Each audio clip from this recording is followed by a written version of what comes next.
निर्दलीय। नहीं भाई साहब कांग्रेस। भाई साहब बीजेपी। भाई साहब मान जाओ कांग्रेस। अरे भाई साहब कति मानने पड़े बीजेपी। भाई साहब हालात काफी मतलब खस्ता हो लिए हैं। कांग्रेस निर्दलीय। नहीं भाई साहब गठबंधन। गठबंधन का भाई साहब टूट जाएगा। गठबंधन। तो भाई सारे भाइयों ने राम राम। मैं उतारा देसी पत्रकार धर्मू और भैया है आपके अपने। सभी को नमस्कार। मैं हूं आपका अपना राज के वर्मा और आप देख रहे हैं रिपोर्टर जी और साथ में है संसार क्रांति। क्रांति संस्कार तो रहे कोलिंग भ्राता जी, संसार क्रांति। हाँ। ये संस्कार से ही संसार है और संसार से ही संस्कार है। सारी चीजें तो साथ साथ चलती है। और राज भाई आज की रात कयामत की रात और न्यू कागरे एक ही रात में न्यू निवेरा आंकड़े कांकड़े कुकर बदल जाए हैं। बिल्कुल बदल जाते हैं क्योंकि ये जो समय है ना, अब ये घंटे और जो मिनट है, अब समझो धर्मू भाई जो दुखी लग रही है ना, ये जो सारे के सारे खड़े थे चुनाव के मैदान में, हाँ, तो अब आप समझ लो ये एकदम एक्सट्रीम लेवल पर यहाँ पहुंच गई है। और वो नहीं है सबसे बड़ा सवाल कि बादशाहपुर का कौन बनेगा बादशाह, हरियाणा की सबसे बड़ी विधानसभा। और इस बड़ी विधानसभा से लेकर हरियाणा की जो सबसे छोटी विधानसभा है और इसके अलावा तमाम जो इंपॉर्टेंट जो महत्वपूर्ण विधानसभा है उसके सारे आंकड़े और कांकड़े आज हम पर भारी पड़ेंगे। इस पर भारी पड़ेंगे और एक दमदार जो सर्वे है वो आज हम आपको दिखाएंगे कि इन तमाम विधानसभाओं में कौन किस पर सबसे ज्यादा भारी है और उसके बाद आपने तय करना है कि हरियाणा में किसकी सरकार बनने जा रही है, किसकी बन रही है सरकार। भाई साहब वो संसार क्रांति की पूरी टीम ने और रिपोर्टर जी की पूरी टीम ने मिलकर सारे आंकड़े और कांकड़े इकट्ठे करे और आज आप बता दें। बिल्कुल बता देते हैं। नहीं सुनो बहुत राज की बात है भाई। तारती हम बताने लग रहे हैं। रिपोर्टर जी की टीम और संसार क्रांति की टीम ने साझा मिशन कराया पूरे हरियाणा से, यानी कि बादशाहपुर से लेके नारनौल जो सबसे छोटी विधानसभा है औरत तक के सारे आंकड़े और कांकड़े इकट्ठे करे हैं और वो रिपोर्ट लिखकर के आएगी हमारे दौरा है। और उसमें रिपोर्ट में ये बात लिखकर के आई कि जिसको बहुमत मिलेगा उसकी सरकार बनेगी। भाई साहब कितनी बड़ी बात। बिल्कुल बिल्कुल बिल्कुल, ये तो बहुत बड़ी बात, बड़ा खुलासा है। बड़ा खुलासा, जिसको बहुमत मिलेगा बिग ब्रेकिंग बनेगी। और इस टाइम की बड़ी खबर है, बिग ब्रेकिंग एक्सक्लूसिव न्यूज है। जो आमतौर पर आप टीवी पर अक्सर देखते थे बिग ब्रेकिंग, और अक्सर मैं भी लेकर आता था इस तरह की बिग ब्रेकिंग, और आज हम यहाँ पर लेकर आए हैं संसार क्रांति और रिपोर्टर जी। तो बादशाहपुर सबसे पहले जो बादशाहपुर का जो ताज है रिपोर्टर जी, उनका देवी और सज्जनों, इस वक्त का बड़ा सवाल 9 करोड़ से 100 करोड़ का सवाल हो गया है। अब बताइए बादशाहपुर का बादशाह कौन बनेगा, क्यों बनेगा, कैसे बनेगा। बिल्कुल इस बात पे चर्चा होनी चाहिए क्योंकि 5 लाख से ज्यादा धर्म भाई वोट है यहाँ पर, और हरियाणा की इसीलिए सबसे बड़ी विधानसभा और सबसे बड़ा जो पसीना निकाला ना उम्मीदवारों का इसी विधानसभा में निकला, क्योंकि इतना गोल गोल ये विधानसभा घुमाती है ना, एक छोर से दूसरे छोर को पकड़ना समझना भारी हो जाता है। एक किस्सा बताता हूँ उसका। पिछली बार जब 2019 में चुनाव थे, क्योंकि गुरुग्राम जिले की ही विधानसभा है तो गुड़गांव और बादशाहपुर सारी सटी हुई है खास तौर पे।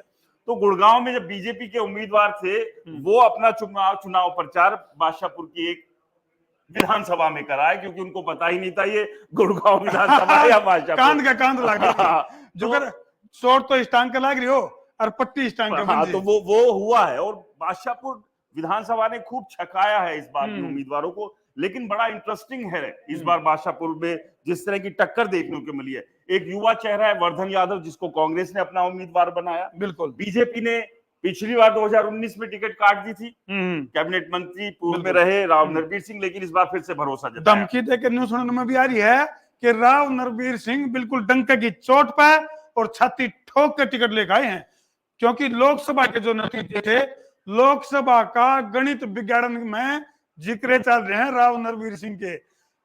भी थोड़ा सा इशारा कर रहा था, आंखों ही आंखों में इशारा हो गया, और सारा का सारा सिस्टम सारा नहीं। देखिए ये बड़ी खास बात है कि जो ये टिकट आई राव नरबीर की, एक बार के लिए इस तरह की स्थिति बनी थी और बिल्कुल ठीक एकदम डंके की चोट पर और धमका के लेकर आए। साफ कह दिया था चुनाव तो मैं भाई लड़ रहा हूँ, और या तो कांग्रेस से लड़ूंगा या निर्दलीय लड़ू, निर्दलीय कह दिया था। और जब लेकर आए, देखिए जो फोटो आई थी ना वो अमित शाह के साथ उनके ड्राइंग रूम में बैठकर बिल्कुल उस फोटो ने पूरा का पूरा खलबली। सियासी अहीरवाल का खास तौर से बिल्कुल वो पूरा का पूरा हिला दिया था। और अमित शाह ने जो रैली किया कर उसमें साफ कहा कि मेरे मित्र राव नरबीर सिंह, आप यहां समझिए क्या एक नया संदेश जो है बीजेपी यहां पर अहीरवाल में दे रही है। जी क्या यहां राव इंद्रजीत सिंह का कद जो है छोटा करने के लिए अब इनको बढ़ाने की तरफ जा रही है बीजेपी। बिल्कुल बिल्कुल तो ये अपने आप में खास हो जाता है और इसलिए ये बादशाहपुर का मुकाबला भी बड़ा कैड़ा और बड़ा दिलचस्प है। अच्छा रिपोर्टर जी, त्रिकोणीय मुकाबला बताया जा रहा था भाई, जैसे कुमुदनी राकेश दौलताबाद की बात करें तो उसका भी चुनाव प्रचार जबरदस्त चल रहा है। कई सारे जो गांव हैं, क्योंकि मतलब जाट बहुल्य इलाका है, जाट मतदाता जो है वो खुल करके राकेश दौलताबाद, जिन्होंने कई 100 एकड़ जमीन थी जो कि जल भराव की वजह से दिक्कत में आ रही थी, उसके ऊपर काम करने की बात निकल के आ रही है राकेश दौलताबाद की तरफ से। इसी का कहीं ना कहीं बहुत बड़ा बेनिफिट जो है वो कुमुदनी दौलताबाद लेने जा रही है। चलिए, आपने जब बादशाहपुर का जिक्र कर ही दिया तो एक बार ये आंकड़े और काकड़े भी ये निकाल कहाँ लेते छुपा हैं। के रखा था आपने? ये कहाँ से निकाल लिया? ये सब गुप्त खजाने से निकली हुई हीरे मोती हैं। तो ये जो जिस जातिगत समीकरण की बात कर रहे थे धर्म भाई, तो ये वो जातिगत समीकरण है बादशाहपुर सीट का। बादशाहपुर सीट पर 5,17,942 वोट है। इतना बड़ा आंकड़ा, इतना बड़ा। और यही डिसाइड करेंगे कि कौन यहाँ पर जीतने वाला है। बिल्कुल। अब यहाँ देखिए, इसमें यादव वोट है 1,12,390, जो सबसे बड़ा नंबर है। बिल्कुल। अब लेकिन बात यह है कि राव नरबीर इसमें से कितना अपने हिस्से में ले जाएंगे, कितना वर्धन यादव जो है सेंधमारी इसमें कर लेंगे। अब इसके बाद आता है दलित वोट। ये भी एक इंपॉर्टेंट फैक्टर यहाँ पर है। लेकिन एक चीज यहाँ गौर करने वाली है कि जाट और दलित को लेकर खास तौर से कांग्रेस कॉन्फिडेंट है कि ये तो एक तरफा हमारी तरफ शिफ्ट कर रहा है। बिल्कुल। लेकिन शहरी जो इलाके हैं वहां पर जाट वोटर और दलित वोटर पूरी तरह से कांग्रेस की तरफ शिफ्ट नहीं कर रहा है। आप इस बात को समझिए, क्योंकि यहाँ का माहौल और यहाँ का मिजाज एकदम से अलग है। बिल्कुल अलग है। और एक बात और है राज भाई, जैसे ये जो वोट बैंक है ब्राह्मण 46,384 और सैनी वोट बैंक है 19,213 प्लस। देखिए भाई, काटा ना समझ ले, ये प्लस है। ये प्लस है। अच्छा, दूसरा फिर इसमें जो है ना, अगर इसको हम मान लो अगर किससे डिवाइड करें, मान लो यदि आधे आधे भी लेते हैं तो ऐसा तो करीब करीब आप मानिए 55,000 और पूरा पोल नहीं होना है। अब इसमें से भी इसको समझिए कि करीब करीब 70,000 के आसपास हम मान लेते हैं कि ये वोट पोल होगा। तो अगर 70-75,000 होता है तो आप इसमें से कितना लग रहा है कि राव नरबीर के पास चला जाएगा? हम मानते 70,000 है। क्या 35,000 जाएंगे और 35 वर्धन को जाएंगे, या फिर नहीं? इसका इनका जो तजुर्बा है, देखो राव नरबीर की अगर हम बात करें तो ना केवल सरकार बनाने के माहिर हैं बल्कि सरकार गिराने के भी माहिर हैं।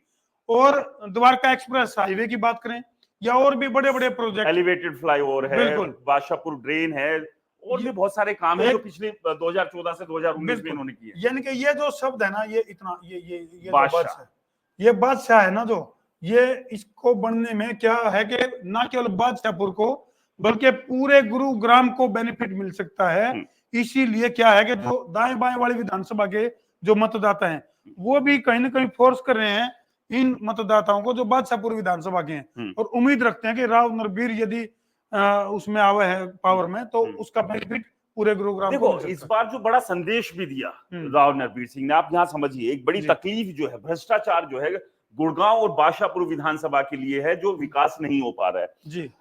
नीचे से लेकर ऊपर तक जो सब कुछ बट जाता है ना, तो ग्राउंड के ऊपर तो कुछ लगता ही नहीं है, ना ढन्नी लगती है ना चवन्नी लगती है, सारा का सारा तो खेल हो जाता है यहाँ पर। लेकिन राव नरबीर ने इस बार ये कहा कि अगर वो आएंगे तो इस भ्रष्टाचार के ऊपर नकेल कसेंगे, और बड़े शख्त, मतलब आप अब्दाली तक से अधिकारियों की तुलना कर दी थी, अपने आप में बड़ी बात है, बहुत बड़ी बात है। तो अगर इस शहर में विकास चाहिए और बड़ा नंबर अगर विकास का चाहिए इस विधानसभा में, तो एक ऐसा लीडर चाहिए जो नकेल कस सके। तो ऐसा लग रहा है कि यहाँ की जनता की एक रुझान यहाँ पर राव नरबीर की तरफ जा सकता है। अच्छा, एक और है राज भाई, ये जो पंजाबी वोट बैंक है, क्योंकि जो वर्धन यादव है उनकी शादी जो हो रखी है जी, वो पंजाबी बिरादरी से आती है, तो उनको इस बात की उम्मीद है कि ये वाला एक वोट उनकी तरफ शिफ्ट हो सकता है। लेकिन एक और चीज यहाँ समझनी होगी, देखिए बिल्कुल ऐसा नहीं है कि राजनीति में जिसके पास सबसे ज्यादा तजुर्बा है वो ही जीतेगा। नए अनुभव, कम अनुभवी भी जो है वो जीते हैं और अच्छा काम भी उन्होंने किया है। तो किसी को कमतर नहीं हम यहाँ आंक रहे हैं, लेकिन फिलहाल की जो परिस्थिति है वो कहीं ना कहीं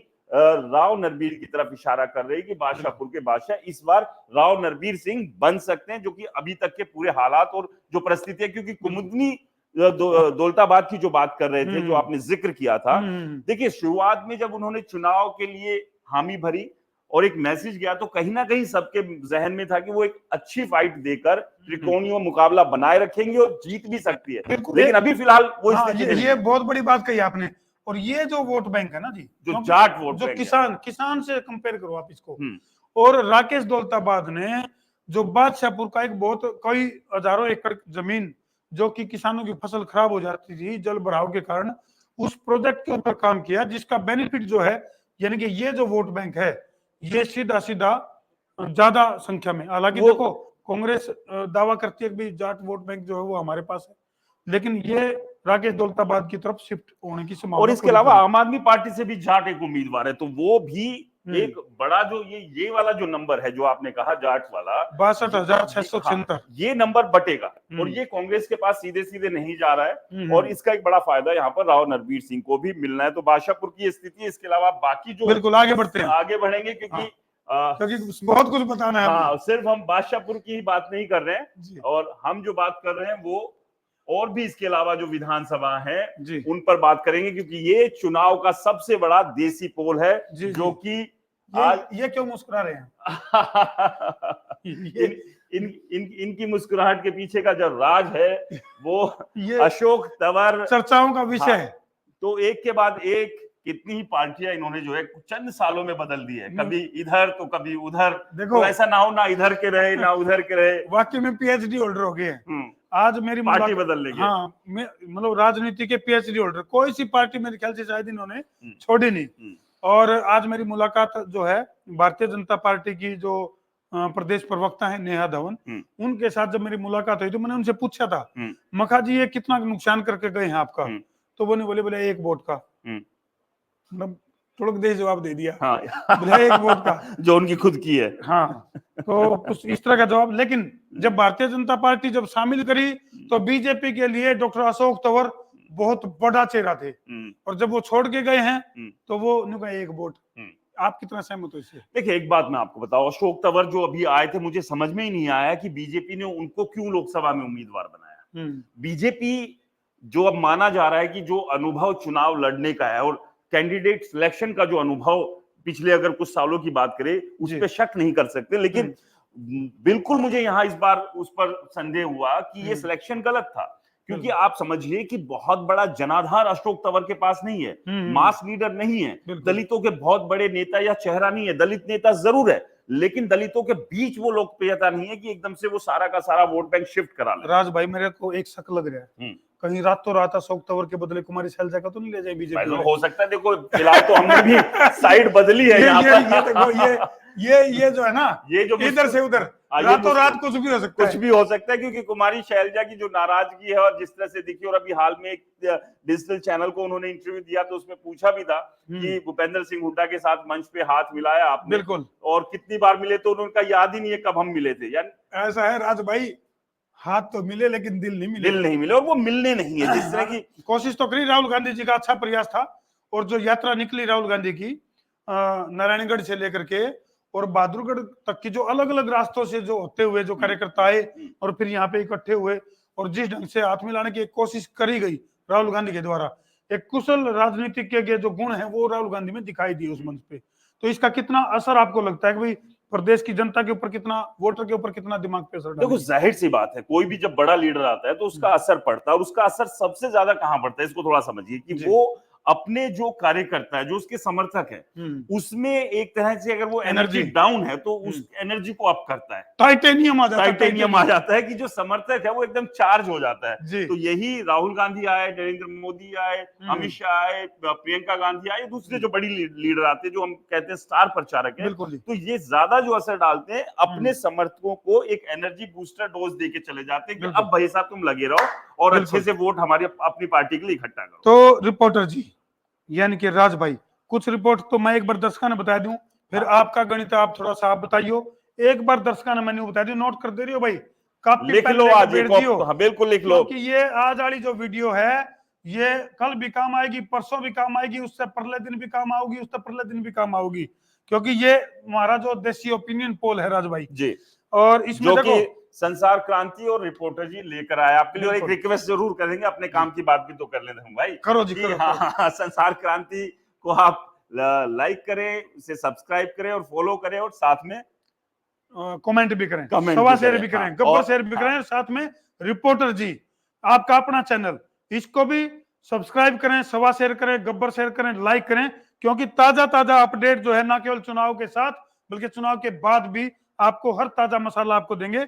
और राज भाई थोड़ा सा मैं बता दूं, जो हमने माथापच्ची करके बिल्कुल बिल्कुल घूम बिल्कुल फिर बताइए, के जो बिल्कुल। निचोड़ काटा है, यानी कि जहां जो है बीजेपी थोड़ा सा अपर एंड पे, उन सीटों का जिक्र आप कर लेते हैं। और जल्दी जल्दी मैं बताऊंगा भाई, फिर कदे को बताया कौन था, जितने भी दर्शक हैं कमेंट पे भी कर दे रही हो, और भाई फटाफट पेन कॉपी लेकर बैठ जाओ और टाइम नोट कर लो कौन सा टाइम हम ये बात बताने देसी लग रहे हैं। पत्रकार धर्मू जो है बड़ा बड़ा खुलासा यहाँ करने जा रहे हैं, कौन कौन सी विधानसभा जहां बीजेपी लग रहा है कि जीतने की स्थिति में। अपर एंड हो जाइए शुरू धर्मू भाई। हो जाए जी। हाँ जी, अक्कर बक्कर बम्बे 82 पूरे 100 में लगा धागा, और कौन टिकट लेके भागा नहीं, अब कौन जो है विधायकी लेके भागेगा। हाँ, तो बीजेपी जहां मजबूती के साथ है, उचाना विधानसभा में बीजेपी मजबूती के साथ खड़ी है। नरवाना, सफीदों, गोहाना, नारनौंद, बादशाहपुर, लाडवा, अंबाला कैंट, कैथल, इसराना, फरीदाबाद, बल्लभगढ़, खरखोदा, आदमपुर, यहाँ पे बीजेपी जो है वो मजबूती के साथ खड़ी है। इनमें तो कुछ काटना हो तो बता दो। ना बिल्कुल नहीं काटना, बाकी तो कोई दिक्कत नहीं, जनता बता अपने दो। आप काटना और जोड़ना जो करेगी वो कर देगी। अब दोबारा पंजा लड़ाना पड़ेगा। अब ये देखो भाई, अच्छा फिर टक्कर की स्थिति कहां कहां पर है। टक्कर है भाई जींद, बोले जींद में और नींद में कुछ भी हो सकता है, बिल्कुल। तो जींद में टक्कर वाली स्थिति में खड़ी है भाजपा और कांग्रेस। अगर जींद में प्रदीप गिल, थोड़ा डिटेल बता दे जहां टक्कर में है। प्रदीप गिल जो कि निर्दलीय प्रत्याशी के तौर पर खड़े हैं, और प्रदीप गिल को है बोले प्रदीप गिल और मुझसे मिल और मिलाओ दिल से दिल, तो वो अगर बढ़े हैं तो वहां कृष्ण मिड्डा जो कि बीजेपी के उम्मीदवार हैं वो जीतेंगे। अगर वो डाउन पड़े हैं तो फिर जो है टक्कर की स्थिति है। महावीर गुप्ता जो कि मांगेराम गुप्ता जो कि पूर्व मंत्री रहे हैं, उनके लड़के हैं, वो कांग्रेस से प्रत्याशी हैं जहां टक्कर में है। सोनीपत में निखिल मैदान और भाई सुरेंद्र पवार, वो दोनों आमने सामने हैं, कांटे की टक्कर है। ना निखिल कम है और ना सुरेंद्र पवार कम, दोनों ही कांग्रेस से निकले हुए हैं। निखिल पवार कांग्रेस में थे पहले, तो अदला बदली चलती रहा है, मारा पर गई। या फिर सामान्य जनता अगर झंडा बदल रहे हैं तो उसने पता नहीं क्या क्या सुनने पड़ा है, और ये झंडा भी बदल रहे, डंडा बदल रहे हैं, सब कुछ बदल रहे, फिर भी खूंखार तरीके से जनसभा को संबोधित करते हैं। बड़ा अनोखा मामला है।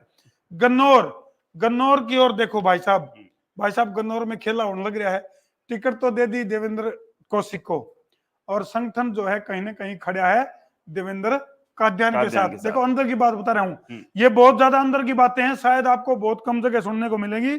और कुलदीप शर्मा जो कि कांग्रेस के प्रत्याशी हैं, डिप्टी स्पीकर रहे हैं, स्पीकर रहे हैं कांग्रेस में, कांग्रेस के समय में। और यहाँ जो है जो गणित बैठ रहा है वो बैठ रहा है देवेंद्र कादियान जो कि निर्दलीय हैं, वो जीतने की संभावना है। उसके बाद है बहादुरगढ़ में भी खेला होने लग रहा है भाई साहब। जो इंडियन नेशनल लोकदल और बसपा का जो गठबंधन है उसने जो अपना दमखम दिखाया है बहादुरगढ़ के अंदर। हालांकि राहुल गांधी की एंट्री के बाद थोड़ा सा गणित वहां गड़बड़ा, माहौल बदल गया उनके लिए, लेकिन वो अपनी टक्कर जो मान रहे थे राजेश जून के साथ। अब मामला हो गया वहां त्रिकोणीय के चकोणीय हो गया भाई साहब, न्यूर हो गया, ये चल रहा है कि पेन बिल्कुल चलाओ, यानी कि न्यूर हो गया चकोणीय। क्यों हो गया? क्योंकि राजेश जून की बात करा जो कि निर्दलीय हैं और कांग्रेस के टिकट के दावेदार थे। उधर से शीला नफे सिंह राठी, क्योंकि नफे सिंह राठी का अपना एक कद था, और उनके मर्डर के बाद सिंपैथी का जो माहौल है वो शीला नफे सिंह राठी के साथ है। उसके बाद आ जाओ आप राजेंद्र जून जो कि कांग्रेस के जो प्रत्याशी हैं, बड़ी बड़ी मूंछों वाले, तो वो भी अपने आप में कम नहीं है। और राहुल गांधी की एंट्री के बाद काफी दमखम उन्होंने दिखाना शुरू कर दिया है।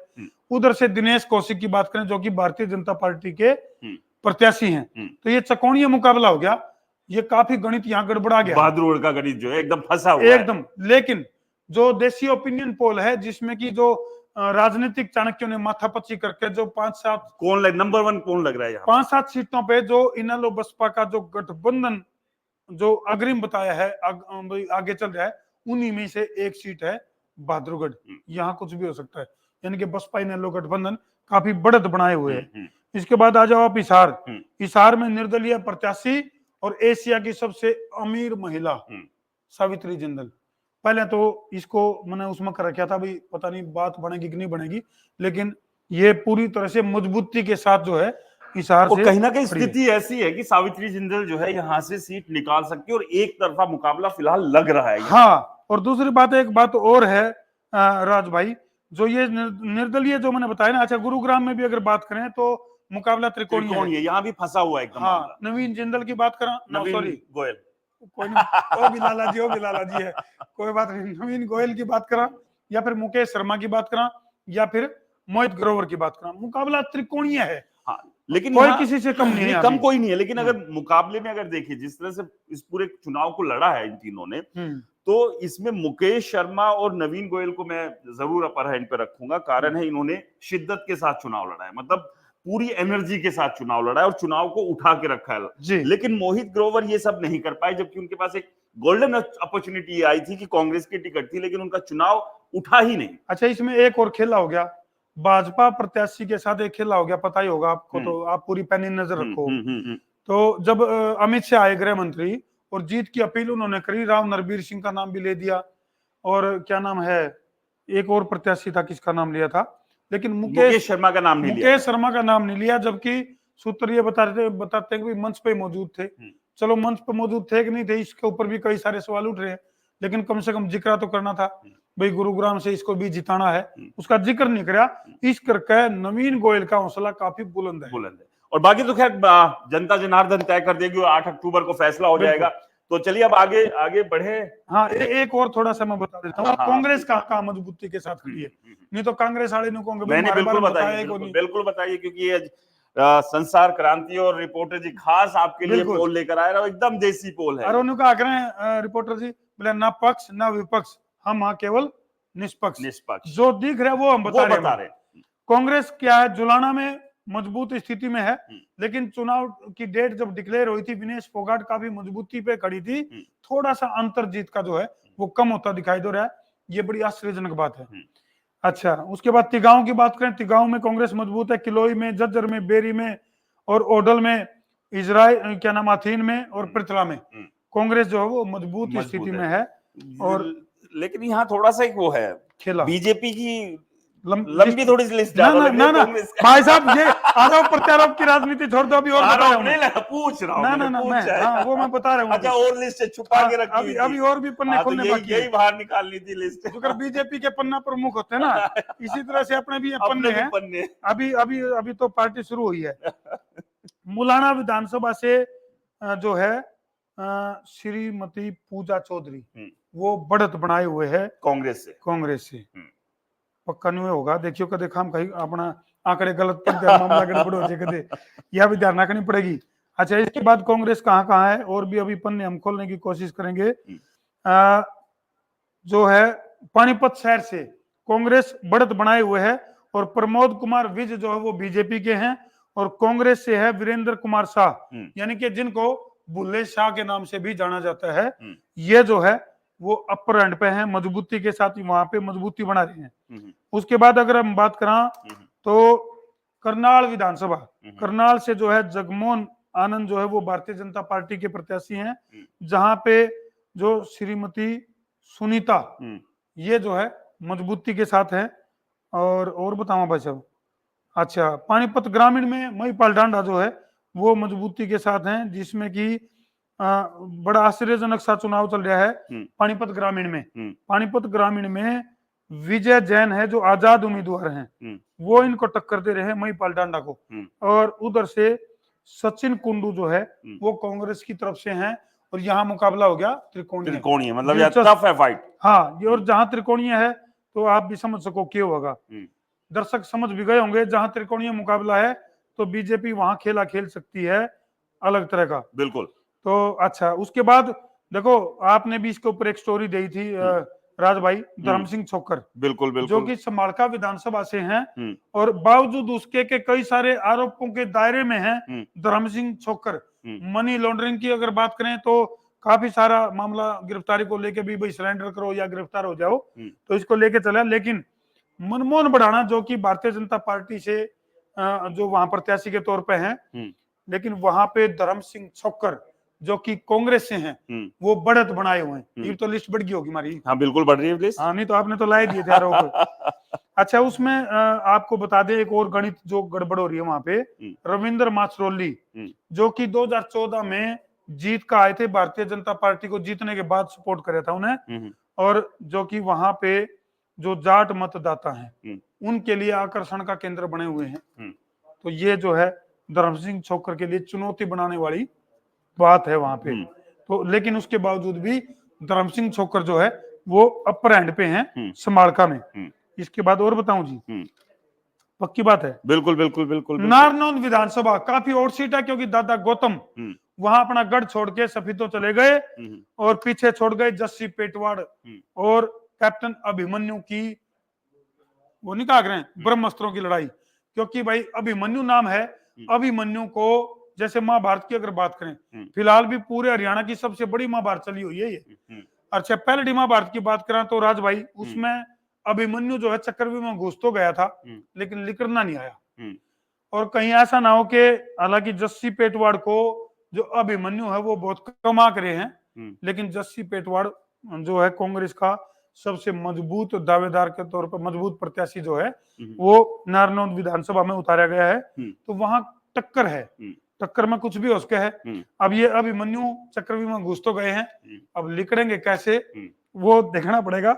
यहाँ भी जो है न्यू कैश खां के भी जस्सी पेटवाड़ काफी मजबूत स्थिति में, मजबूत स्थिति में है। और भी बता दूं भाई साहब, अब तो ऐसा लग रहा है कि अब कांग्रेस ही सरकार बना रही है लिस्ट वो दर्शक भी अंदाजा लगा लेंगे। अच्छा, मैम के अंदर जो है काफी रोचक मुकाबला चल रहा है। हालांकि मैम में बलराज कुंडू काफी मजबूत स्थिति में है, लेकिन दीपक हुड्डा जो कि भारतीय जनता पार्टी के प्रत्याशी के तौर पे दंगल में उतर रहे हैं, लेकिन वहां पे बलराम दांगी, उनको जो है ना गांव वाले काफी जगह जलेबियां खिला रहे हैं और घी से तोल रहे हैं। तो काफी मजबूत स्थिति में बलराम दांगी जो है उधर से जो है मजबूत स्थिति में उधर खड़े हुए हैं। अच्छा, गढ़ी छापला की लोई से तो इसमें कोई दो राय नहीं कि पूर्व मुख्यमंत्री भूपेंद्र सिंह हुड्डा वो एक तरफा, वहां सवाल ही नहीं है। 100% मान के चलिए, वो मतलब गणित तो जोड़ लेंगे ना, जो दर्शक जुड़ रहे अपने गिले वो जोड़ते रहेंगे। उसके बाद आ जाओ जी आप। और तमाम जो दर्शक जुड़ रहे हैं, आप लोगों से रिक्वेस्ट है कि संसार क्रांति चैनल को आप सब्सक्राइब करें, फॉलो करें, और साथ में रिपोर्टर जी को भी सब्सक्राइब और फॉलो करना बिल्कुल ना भूले। दोनों ही चैनल तमाम डिजिटल प्लेटफॉर्म्स पर मौजूद हैं, एक्स से लेकर यूट्यूब, फेसबुक, इंस्टा पर। बिल्कुल। अच्छा, अटेली की वैसे आज्ञा आएगी, मैं बता दूं, अटेली में जो है कुमारी आरती राव जो कि उनकी लड़की है, क्या नाम, राव इंद्रजीत की बेटी है। और वहां भी कई सारी चीजें जो है वो ऐसी चल रही हैं कि उत्तर का वाला मामला अंदर खाते कई चीज सुनकर भाई साहब, जो मतलब आप बताए, मतलब ऐसा नहीं है कि एकदम साफ एक तरफा नहीं है, थोड़ा सा मामला फंसा हुआ है। नहीं, यहाँ मामला काफी रोचक है। कुछ चीज ऐसी हैं कि जो मंजू चौधरी जो जीत रही है ना, उस जीतने के पीछे जो है मामला कुमारी आरती राव जो है इधर से, अनीता यादव जो है वो कांग्रेस से है यहाँ पर। हाँ, लेकिन यहाँ पे कुमारी आरती राव जीतेगी, मतलब जीतेंगे अपर एंड पे। और इधर से जो है नांगल चौधरी की आपने बताई दी थी, डॉक्टर अभय सिंह यादव। और हालांकि डॉक्टर अभय सिंह यादव का जो कार्यशैली जो हम घूम फिर के देख आए हैं, तो बढ़िया कार्यशैली बताई गई है। लेकिन उसके बावजूद भी जो गणित बैठ रहा है वो जो है मंजू जो है, श्रीमती मंजू चौधरी है जो, उसका गणित जो है वो आगे चल रहा है। अच्छा जी, उसके बाद और बताएं जी। अच्छा, ये आगे जो कुछ और सीटें निकल आई बीजेपी की, वो बता भी दी थी मेरे ख्याल से। गांव से जो है राजेश नागर जो है वो बीजेपी के जो प्रत्याशी हैं वो आगे चल रहे हैं। और सूत्रों के हवाले से खबर मिली है कि विपुल गोयल फरीदाबाद से मोटे अंतर से जीतेंगे। ये मतलब हमारे पास, कि पिछली बार की जो भड़ास थी, जो टिकट नहीं मिली थी, चुनाव नहीं लड़ा था, बिल्कुल, वो इस बार जो है 2024 में विपुल गोयल पूरी कर देंगे। तो ये तमाम समीकरण हम आपके सामने ला रहे हैं। ये वो समीकरण है जो ग्राउंड पर जो चीजें देखी थी, जी, मतलब जी। ग्राउंड पर जो जा जाकर लोगों के बीच जो बातचीत की, उनके मन में क्या चल रहा है, दिल में किस क्या तरह है, की दिमाग दिल में क्या है। क्या है, दिमाग में क्या है, हम्म। किससे मोहब्बत है, किससे खफा है, तो बिल्कुल। ये उसके आधार पर तैयार किया गया गणित सर्वे है, गणित है। देसी और गणित है। इसमें अब हम एक बार ये भी बात करेंगे कि जो आपका बाकी इसके अलावा जो सट्टा बाजार भी क्या कुछ कह रहा है, सट्टा बाजार के बारे में, सट्टा बाजार सट्टा क्या कर रहा बाजार है? क्या कुछ कह रहा है, तो वो बिल्कुल। भी अब हम आपको दिखाएंगे। इससे पहले हमारे देसी पत्रकार धर्मू भाई ने जो है वो बताया कि किस तरह से क्या कुछ ग्राउंड पर जाके जो इकट्ठा किया, जो एक कंक्रीट डेटा था, और उसमें कहां कहां बीजेपी, कांग्रेस, आईएनएलडी, दूसरे दल या इंडिपेंडेंट क्या कुछ खेल कर रहे हैं। जी, जी। अब बात करते हैं सट्टा बाजार की धर्मू भाई। सट्टा बाजार के हिसाब से जो तमाम जो विधानसभाएं हैं 90 में से, वहां पर कहां पर कौन सी पार्टी को फेवरेट सट्टा बाजार दिखा रहा है, तो कौन सी पार्टी क्या गुल खिलाएगी, क्या गुल खिलाएगी, वो सट्टा बाजार क्या कुछ कह रहा है। तो सबसे पहले बाड्रा की बात कर लेते हैं। बाड्रा विधानसभा, यहां से उमेद पाटुवास जो है वो बढ़त बनाए हुए हैं, बीजेपी के उम्मीदवार है। नहीं, यहाँ सट्टा बाजार, अच्छा, सट्टा कुछ और कह रहा है, सट्टा बाजार सट्टा कुछ और कह रहा है, सत्ता कुछ और कह रहा है और सट्टा कुछ और कह रहा है। तो इसको भी एक बार हम आपको दिखा रहे हैं। यहाँ पर सोमवीर सिंह शरण जो है वो कांग्रेस के उम्मीदवार है और उमेद पाटुवाल जो है वो बीजेपी के उम्मीदवार है। लेकिन देखिए यहाँ पर कांग्रेस को जो है काफी बेहतर स्थिति में बता रहा है सट्टा बाजार। आप यहाँ 40-50 से मत मानिए कि ये 100 में से 40 या 50 नंबर उसको मिल रहे, नहीं। अच्छा। सट्टा बाजार का गणित उल्टा है, जिसके नंबर कम दिखेंगे यानी कि वो ज्यादा मजबूत है। यानी कि यहाँ अगर 10-20 होते तो और ज्यादा मजबूत है, यानी कि एक तरफा स्थिति थी। अच्छा, हाँ भाई, ये उल्टी गिनते हैं, समझ लियो काउंटडाउन क्यों करता है। तो ये नंबर जितने कम होंगे आप समझिए कि वो उतना ज्यादा मजबूत है। तो कांग्रेस यहाँ पर 40-50 के हिसाब से फेवरेट है। तो यहाँ आप समझिए कि कांग्रेस लगभग एक तरफा मुकाबला करती दिखाई दे रही है, एक तरफा नहीं, लेकिन बढ़त अच्छी खासी यहाँ पर बनाई हुई है। तो ये बाढ़ा विधानसभा की स्थिति थी। इसके बाद अगली विधानसभा पर चलते हैं। चलो जी, चलो जी। हंसी बोलिए। हाँ, हंसी में अब हंसी की बात कर लेते हैं। खांसी नहीं होनी चाहिए किसी को। हंसी पहुंच गए हैं। और राहुल चुनाव लड़ रहे हैं यहाँ से भाई। राज भाई, हमने पहले घोषणा कर दी थी भाई 80 से राहुल चुनाव लड़ेंगे, और वही बनी। बिल्कुल। और विनोद बियाणा जो कि सिटिंग विधायक यहाँ से, और इनकी जो टक्कर है वो राहुल मक्कड़ साहब नाराज हो जाएंगे ऐसा। राहुल मक्कड़ के साथ टक्कर। हाँ। तो विनोद बयाना जो है वो बीजेपी के हैं और कांग्रेस से राहुल मक्कड़ है, हांसी से जो उम्मीदवार है इनके। और हांसी में भी हंसी यानी कि खुशी की खबर है कांग्रेस के लिए सट्टा बाजार के हिसाब से कि 45 से 55 का यहाँ पर कांग्रेस को जो है वो फेवरेट बता रही है। भाव यहाँ पर बताया जा रहा है, जो कि सट्टा बाजार यहाँ फलोदी का बता रहा है कि यहाँ कांग्रेस के लिए एक बड़ी राहत है। ये सीट भी कांग्रेस के खाते में जाती दिखाई दे रही है। अब आगे चलते हैं सोनीपत, जिसका आप भी जिक्र कर रहे थे। निखिल मदान और सुरेंद्र पवार। निखिल मदान मेयर थे सोनीपत नगर निगम के, कांग्रेस में थे, और कांग्रेस का साथ छोड़ के कमल के फूल के पास आ गए। और यहाँ पर सुरेंद्र पवार हैं जो कि मौजूदा विधायक है और कांग्रेस के उम्मीदवार है। ईडी का जो चक्कर पड़ा था, बिल्कुल। तो अब ईडी के चक्कर ने कितना इनका खेल बिगाड़ा या कितना इनको फायदा हुआ, जो बात आपने कही, अब उसी बात की तस्दीक भी जो है सट्टा बाजार कर रहा है कि दो कांग्रेस और बीजेपी 85-85 पर यहाँ पर है। अच्छा, यहाँ पे मामला गड़बड़ है। मामला यानी कि नेक टू नेक चल रहा है, कहीं भी जा सकता है। कांग्रेस भी यहाँ पर जीत सकती है और बीजेपी भी जीत सकती है। बिल्कुल। यानी अगर राज भाई इस गणित को अगर हम देखें तो मेरे ख्याल से, जहां तक मेरा ख्याल है कि यहाँ अपन कहीं ना कहीं निखिल, ये एक ही पार्टी से निकले दोनों चले हैं। बिल्कुल। और गणित के हिसाब से निखिल मदान जो है, क्योंकि पंजाबी वोट बैंक जो वहां पे सोनीपत की अगर मैं बात करूं तो काफी मजबूत स्थिति में है। बिल्कुल। उसके बाद सैनी वोट बैंक है। उसके बाद ब्राह्मण वोट बैंक है। यदि जातीय फैक्टर काम करता है तो उस हिसाब से कहीं ना कहीं निखिल मदान जो है वो यहाँ पे जो अपना देसी ओपिनियन पोल है उस हिसाब से काफी ठाडा दिखा है। बिल्कुल, गाना मजबूत। बिल्कुल। और देखिए यहाँ पर थोड़ा सा, क्योंकि मौजूदा विधायक भी रहे तो थोड़ा सा वो एक नाराजगी वाला फैक्टर भी आ सकता है। दूसरा ईडी का जो मामला था, मतलब वो प्रचार प्रसार भी उसे कर नहीं पाए सुरेंद्र पवार, एग्जैक्टली, क्योंकि कई सवालों के जवाब देने के लिए इनको लोगों के बीच होना चाहिए था। ऐसे टाइम पे जहां लोगों के बीच में होना चाहिए था। लेकिन अब वो ईडी का फेयर था, अब ईडी के इस फेयर का फायदा इनको मिलेगा या वो सिंपैथी में कन्वर्ट हो जाएगा, ये भी अपने आप में एक स्थिति यहाँ पर है जी। चलिए अब अगली सोनीपत के बाद गाड़ी को घुमाते हैं गोहाना की तरफ। जी जी। तो गोहाना में जलेबी मिलेगी भाई साहब, मत्तू वाली। हाँ, तो इसलिए मत्तू वाली जलेबियों का शहर, और जो जलेबी, बड़ी बड़ी जलेबियों के से ही गोहाना जो है वो फेमस है। और यहाँ से अरविंद कुमार शर्मा जो है जी, वो भाई साहब बीजेपी के उम्मीदवार हैं, और जगबीर सिंह मलिक हैं कांग्रेस के उम्मीदवार गोहाना विधानसभा से। यहाँ पर जो स्थिति है, कांग्रेस 55 और बीजेपी 70, तो यानी कि आप समझिए नंबर यहाँ कम है, तो कांग्रेस जो है मजबूत है बीजेपी के मुकाबले। लेकिन ये सट्टा बाजार का अनुमान है, ये इसको हम ये नहीं कह रहे कि इसी तरह की चीजें यहां पर होगी, लेकिन फिलहाल जो इस सट्टा बाजार के हिसाब से कांग्रेस यहां पर बेहद मजबूत स्थिति में दिख रही है बीजेपी के मुकाबले। रुको राज भाई, रुक गए राज भाई, मेरे ख्याल से गोहाना की जलेबी नहीं खाई आपने। हाँ, मैंने खाई नहीं है, बिल्कुल ठीक कह रहे हैं। ये जलेबी है ना, ऐसे ऐसे ऐसे ऐसे ऐसे ऐसे ऐसे ऐसे ऐसे। हमने गुड़गांव के सरदार जी की जलेबी खाई थी, लेकिन इतनी बड़ी जलेबी नहीं खाई हमने। ऐसे करके बनेगी इधर। अच्छा, कारण बताता हूं, इसका एक गणित बन रहा है। हाँ, देखो हम देखिए ये सट्टा बाजार का, इसके अलावा जो ग्राउंड पर जो काम किया है। आप एक चेहरा भूल गए यहाँ पे, एक चेहरा भूल गए आप यहाँ पे तो जबरदस्त वाला त्रिकोणीय मुकाबला है। हर्ष शिकारा जो कि निर्दलीय मैदान में खड़े हैं, और हर्ष शिकारा ने जो है यहाँ का पूरा जो चुनावी गणित है वो सारा ऐसे घुमा दिया जैसे जलेबी घुमाई है। अच्छा, हाँ, नहीं, लेकिन इसके बावजूद भी ऐसा लग रहा है कि यहाँ पर भी ये मामला आ सकता है स्थिति। भाई सब लोग तो इतना तक कमाए कि हर्ष शिकारा जीत सका है। जब लोग न्यू कमाए नहीं हर्ष शिकारा जीत सका है, तो उसका बेनिफिट किसको मिलेगा? हाँ, ये फिर ठीक कह रहे हैं। नहीं, वो ठीक है, वो जलेबी खा गए।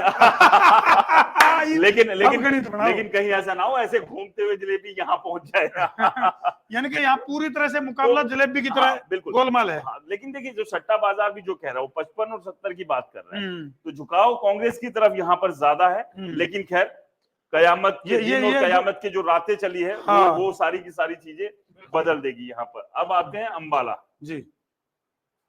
अंबाला से असीम गोयल, बिल्कुल बीजेपी उम्मीदवार, और यहाँ पर निर्मल सिंह। बिल्कुल राज भाई, से पहले कि आप कुछ बताओ, मैं दर्शकों ने एक बार फिर बता दूं कि शायद ही आपने रिपोर्टर जी और संसार क्रांति की तरह और चैनल के ऊपर इतना मसाला देखने नहीं मिलेगा मेरे ख्याल से, क्योंकि जिस गणित से देसी स्टाइल भी आ लिया, अंग्रेजी स्टाइल भी आ लिया, सट्टा बाजार भी आ लिया, सट्टा बाजार भी आ लिया, लोगों के कमेंट भी आ लिए, ग्राउंड पर कांकड़े भी आ लिए, तो इस तरह का पूरा ताजा मामला यदि आपने बैक टू बैक देखना है तो रिपोर्टर जी को फॉलो करो, संसार क्रांति को फॉलो करो, और आपके कमेंटों का भी हमने बेसब्री से इंतजार है।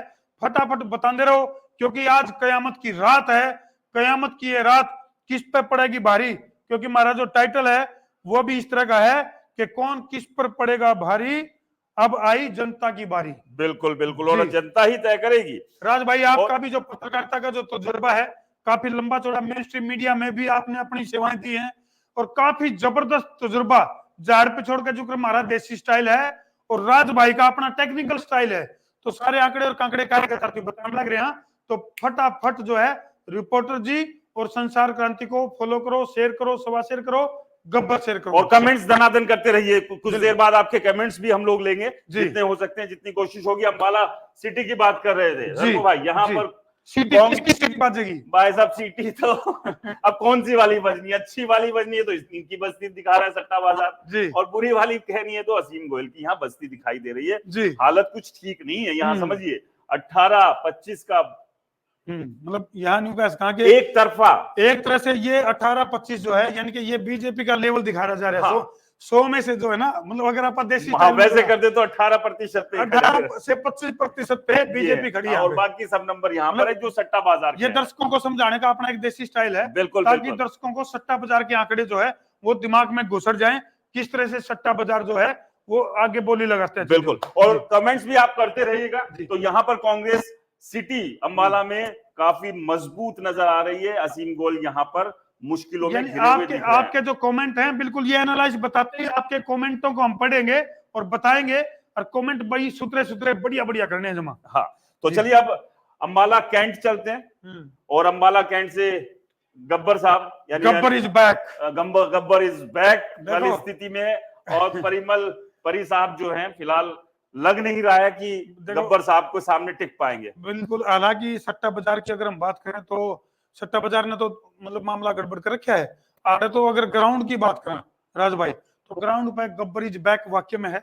और गब्बर ने एक पीछे बयान भी जारी किया था। बीजेपी को ही दिखा रहा है सट्टाबाज। अच्छा फिर ठीक है, मैंने ये कौन देखा था मैंने सोचा कांग्रेस का दिखा था आगे कांग्रेस के निकाल। ये तो ये ऐसा है कि अभी पीछे एक आला कमान के कहने से दिया है, अपनी मर्जी से दिया है, तो अनिल विज ने मुख्यमंत्री का ठोक दिया कतई दावा एकदम लठगाड़ के, और मैं बोले मुख्यमंत्री बनने के लायक हूँ। बिल्कुल है। देखो वैसे तो जितना अनुभव उनका है उस हिसाब से तो, लेकिन दिक्कत उनके साथ ये है कि वो बैकफायर वाला ना वो काम है, बोले नायक नहीं खलनायक, कुछ वो स्थिति ऐसी बन जाती है। लेकिन अंबाला में विज साहब यानी कि गब्बर यहाँ तो एक काम कर सका आप कि 100% अपर हैंड पे, मतलब यहाँ तो कोई गुंजाइश है ही नहीं कि विज साहब की सीट में जैसे हुड्डा साहब की में कोई रोड़ा या दिक्कत परेशानी। मैंने पहले वो देखना पड़ेगा अजीब जगह। उचाना में कौन ऊंचा है? उचाना में तो भाई साहब देवेंद्र, अगर मैं ग्राफ के हिसाब से बताऊं ना तो इधर है ना, ये ऐसे है मामला, ये बीजेपी ना ये कांग्रेस, ये बीजेपी, यानी आपके हिसाब से हाँ बीजेपी यहाँ बेहतर है। गणित बताऊंगा मैं जी। देखो राज भाई, वहां क्योंकि हम ग्राउंड जीरो पे, हमारा पड़ोसी विधानसभा क्षेत्र है वो, मैं जींद से हूँ, जींद का एक पड़ोसी हमारा सफेदों, एक पड़ोसी हमारा उचाना है। उचाना में क्या है कि एक तो क्या नाम है, दुष्यंत चौटाला जो कि पूर्व डिप्टी सीएम है। हालांकि वो अलग बात है, राजनीतिक गलियारों में जेजेपी का ग्राफ काफी डाउन बताया जा रहा है, उसके बावजूद भी उधर से दुष्यंत चौटाला है, उधर से वीरेंद्र गोगड़िया है, उधर से ब्रिजेंद्र सिंह जो कि वीरेंद्र का छोरा है, चौधरी वीरेंद्र का छोरा, और उधर से एक आजाद उम्मीदवार खड़ा है, आजाद पहलवान, जिन्होंने किसान आंदोलन में काफी सक्रिय भूमिका निभाई थी, तो काफी मात्रा में किसान उनके साथ खड़े हैं।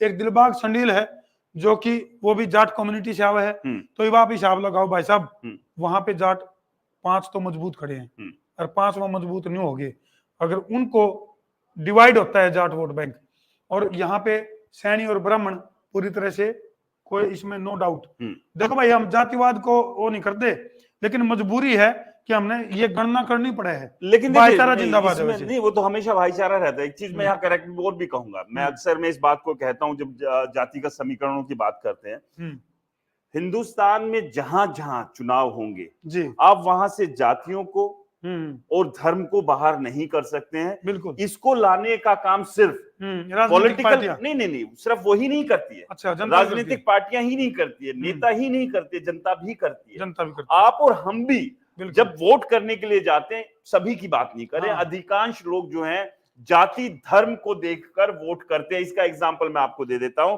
हरियाणा का ही दे देते हैं कि ये स्पष्ट है कि इस बार जो जाट है एक बड़ा नंबर जो है वो कांग्रेस के साथ जाएगा, बीजेपी के अगेंस्ट है, इसमें कहीं कोई दो राय नहीं है। इसके बाद अगर हम धर्म पे आ जाए, नूह जिले की बात कर लेते हैं, 3 विधानसभा है और यहाँ पर आज तक कमल का फूल नहीं खिला है। आईएनएलडी भी जीती है, इनेलो जीती है वहां से, लेकिन कमल का फूल नहीं खिला क्योंकि हिंदू मुस्लिम वहां पर होता है। बिल्कुल होता है। तो इसलिए ये आप और हम भी करते हैं, तो ये तो आप चाहे ना चाहे, लेकिन वही वाली बात है, भाईचारा हमेशा ऊपर रहना चाहिए। गणित के हिसाब से बता रहे हैं भाई, उचाना विधानसभा में हमारा गणित तो ठोक मजाक वो है कि बीजेपी ज्यादा ऊपर है। लेकिन मैं एक सवाल ही मैं आपसे यहाँ पर करता हूँ, करो जी करो, कि वर्गमूल का ना करियो बस। मैं इसी बात करता हूं कि जो मैंने थोड़ा सा भी समझा है, मैं गुरुग्राम में बैठा हूं, यहां अगर मैं सेंटिमेंट्स और बाकी सब चीजों को देखूं तो कहीं ना कहीं जात और धर्म से ऊपर भी जाता है, बहुत कम है। यहां अगर बात करें तो जाट कांग्रेस की तरफ पूरी तरह जाएगा ऐसा नहीं है, जाट ये भी देख रहा है कि कौन बेहतर उम्मीदवार हो सकता है। लेकिन बाकी जब हम चलते हैं गुरुग्राम से फरुखनगर और बादली और उस तरफ जब आगे बढ़ना शुरू हो जाते हैं तो वहां ये चीजें काम करती है।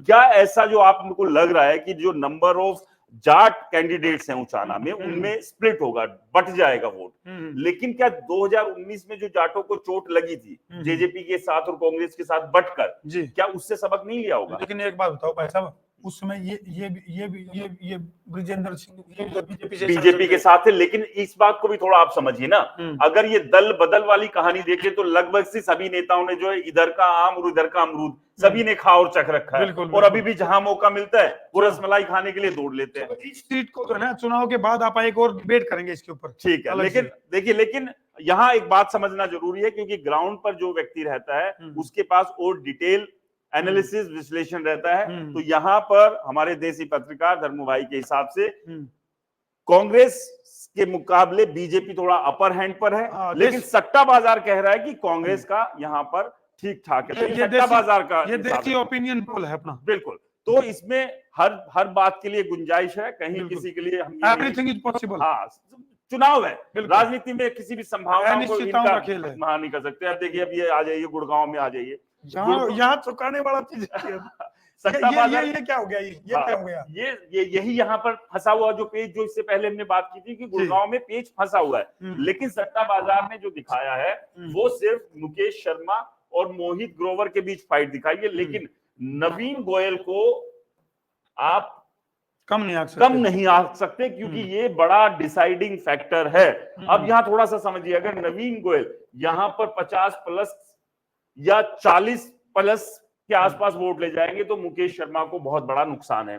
अगर 30 से नीचे रहते हैं तो फिर मोहित को नुकसान होगा और यहाँ पर बीजेपी निकाल जाएगी। लेकिन अब अगर ये नवीन 80 पे पहुंच गए, 80-85 पे अगर पहुंच गए तो फिर ये दोनों जो है देखते रह जाएंगे और निर्दलीय उम्मीदवार नवीन गोयल यहाँ से जीत जाएगा।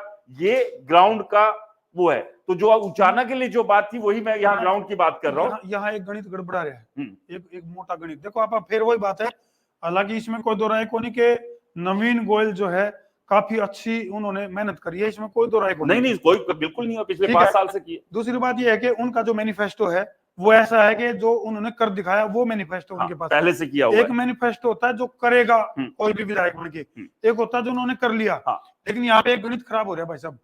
यहाँ जो नवीन गोयल है ना वो इसी से निकला हुआ है। बिल्कुल, उन्होंने अपना जो कैडर तैयार कर रखा है, उन्होंने जो अपना संगठन तैयार कर रखा है वो बीजेपी में कराया, यानी कि बीजेपी से ही निकला हुआ होने के कारण यहाँ आप अगर 1/2 कर दोगे ना तो मोहित ग्रोवर बीचों बीच निकल सकता है। देखिए नहीं, ये मैं क्या कह रहा हूं, यहाँ जो एकदम कांटे की टक्कर सट्टा बाजार भी दिखा रहा है दोनों कांग्रेस और बीजेपी को लेकर, उसके पीछे कारण यही है। लेकिन यहाँ थोड़ा सा समझिए, मोहित ग्रोवर के साथ क्या है एडवांटेज, एक कांग्रेस की टिकट है और दूसरा पंजाबी बिरादरी से होना।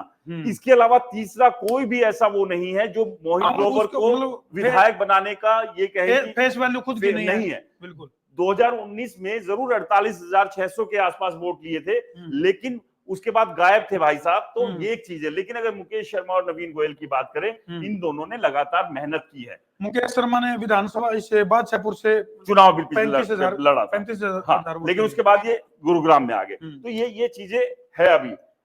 चलिए अब अगली विधानसभा की बात कर लेते हैं। अगली विधानसभा है पानीपत की। तो यहां से मैं पानी पीऊं था जहां तो याद आ गया। हाँ, तभी याद आ गई। बोले पानीपत में पानी नहीं, पहाड़गंज में पहाड़ नहीं, दरियागंज में दरिया नहीं। हाँ जी। तो पानीपत से बुल्ले शाह है आपके निर्दलीय जो उम्मीदवार हैं जी। सट्टा बाजार के हिसाब से बुल्ले शाह जो है वो कांग्रेस और बीजेपी दोनों के ऊपर भारी पड़ रहे हैं। अच्छा जी हाँ, पानीपत सिटी में ये सट्टा बाजार का आंकलन है, ये हमारा आपका नहीं है। लेकिन सट्टा बाजार यहाँ अच्छा ये बिल्कुल बुल्ले शाह निर्दलीय हैं ये। हाँ, फिर थोड़ा हमारा गणित देखो, मैं अभी जो दिखाया था मैंने बताया था बुल्ले शाह कोई बताया था बस, लेकिन ये वो वीरेंद्र कुमार शाह हैं जो कि कांग्रेस के उम्मीदवार हैं। अच्छा हाँ, लेकिन गणित जो मैंने बताया था ना वो बुल्ले शाह का ही बताया था जी। बस ये फर्क रह गया कि वो पार्टी का थोड़ा क्यों आंकड़े घने हो गए भाई साहब, क्या करें दिमाग। कोई बात नहीं, थोड़ी बहुत गुंजाइश जो है वो जनता माफ कर देती है। लेकिन बिल्कुल हाँ, लेकिन जो है ना आप बुल्ले शाह है, इसमें कोई तो राय को नहीं। और एक चीज और, यहाँ देखिए बीजेपी थोड़ा सा बेटर पोजीशन में भी क्यों दिखी, इससे ओवरऑल अगर हरियाणा की बात करें, जो संघ का सपोर्ट है जो लोकसभा में नहीं था, अब विधानसभा में संघ का अंदर खाते पूरा सपोर्ट मिल चुका है। संघ का एक जो कार्यकर्ता जो समर्पित है वो पूरी तरह से बीजेपी के लिए लगा हुआ है। लेकिन खैर पानीपत सीट की ये स्थिति है कि यहाँ पर बुल्ले शाह जो कि निर्दलीय उम्मीदवार है वो जीतते हुए दिखाई दे रहे हैं सट्टा बाजार के हिसाब से। ये बुल्ले शाह जो है ये शायद मेरे ख्याल से कांग्रेस से टिकट, शायद वो कांग्रेस से टिकट मांग रहे थे। हाँ, बिल्कुल। और इसके बाद चलते हैं हिसार, जिसकी बात आपने भी की थी जी। ये बड़ी इंटरेस्टिंग जो है वो विधानसभा बनी हुई है। यहाँ से कमल गुप्ता जी, रामनिवास रारा कांग्रेस से, नाम भी कमल और चुनाव भी कमल ही है, लेकिन इस बार जो है ये कमल मुरझा सकता है कमल गुप्ता का, क्योंकि यहाँ सावित्री जिंदल ने पूरा का पूरा खेला कर दिया यहाँ पर। क्योंकि सावित्री जिंदल बीजेपी से टिकट मांग रही थी, लेकिन टिकट नहीं मिली। उन्होंने कहा मेरा ये आखिरी चुनाव है, बहुत सारी चीजें हैं मैं जो करना चाहती हूँ, और चुनाव तो मैं लड़ूंगी। और बेटे जो है वो देश की सबसे अमीर महिला है। लोगों की उम्मीदें भी भाई कुछ ना कुछ सरकार नहीं देगी, खुद से तो लगा ही देंगे। बिल्कुल। तो यहाँ पर 22-30 से सावित्री जिंदल एक तरफा जीतती हुई दिखाई दे रही है सट्टा बाजार के हिसाब से, कोई इसमें शक? बिल्कुल भाई, जितने भी दर्शक हैं एक बार फिर अपने कॉपी पेन खत्म हो गया और लिख दे रहे हो गेला गेला है। और यूं कह सकेंगे हरियाणा का सबसे बड़ा देसी ओपिनियन पोल, रिपोर्टर जी और संसार क्रांति का साझा कार्यक्रम। जी बिल्कुल जी। और चलिए अब आगे बढ़े जी। इसके बाद डब्बाली चलते हैं। डब्बावाली, हाँ, डब्बे में बैठ के डब्बाली आ गए हम लोग। बलदेव सिंह मांगियाना बीजेपी के उम्मीदवार है, अमित चिहाग चौटाला जो है वो कांग्रेस के उम्मीदवार है। यहाँ पर कांग्रेस जो है वो सट्टा बाजार के हिसाब से मजबूत नजर आ रही है। जी, 40 से 50। हाँ, कोई आपको इसमें शक? ना, यहाँ पर देखो जिस क्षेत्र की जानकारी ना होना तो फिर दमखम लगा के कोई बात कहना, यहाँ की जानकारी मेरे पास नहीं है, सीधी बात है जी। नहीं बिल्कुल जो है वो बताया जाएगा। यहाँ काकड़े भी गिले वो छत पे रख रखे सुखाने के लिए, सूख जाएंगे तब आपके लिए डिटेल में लेके आएंगे। तब तक चुनाव हो चुका होगा। जी। अब आइए लाडवा। तो ये लाडवा जो है नायब सिंह सैनी को लाड दे के, हाँ बिल्कुल, यहाँ का जो गणित है, क्योंकि ओबीसी जो है वो काफी वहां पे बहुसंख्या में है। दूसरी बात घेरा भी बड़ा है, क्योंकि मुख्यमंत्री लेकिन बहुत आसान भी नहीं है चुनाव। ऐसा नहीं है कि एक तरफा स्थिति में है बीजेपी के लिए, लेकिन सट्टा बाजार ये मान के चल रहा है कि यहाँ से जीत रहे हैं। और खैर जो हमारा भी अनुमान है, जो ग्राउंड पे रिपोर्ट और बाकी जो लोगों से बातचीत हुई है उसके हिसाब से नायब सिंह सैनी लाडवा से चुनाव जीत रहे हैं। नंबर कितने कम ज्यादा होंगे वो अलग बात है, भाई, क्योंकि मुख्यमंत्री रहे तो वो सीट भी पूरा विचार करके इनका कुछ गृह क्षेत्र छोड़ के तो ऐसी जगह पे सीट दी गई है जहां से जीतना 100% इनके लिए, क्योंकि बीजेपी के लिए बड़ा सेटबैक हो जाता है ना कि भाई मुख्यमंत्री तो हार गया, हाँ मतलब सेनापति तो हार गया और सेना जीत गई, तो क्या करेंगे? काफी गड़बड़ होती है। तो अब चलिए आदमपुर चलते हैं। आदमपुर भव्य बिश्नोई बीजेपी के उम्मीदवार है, बिल्कुल। चंद्र प्रकाश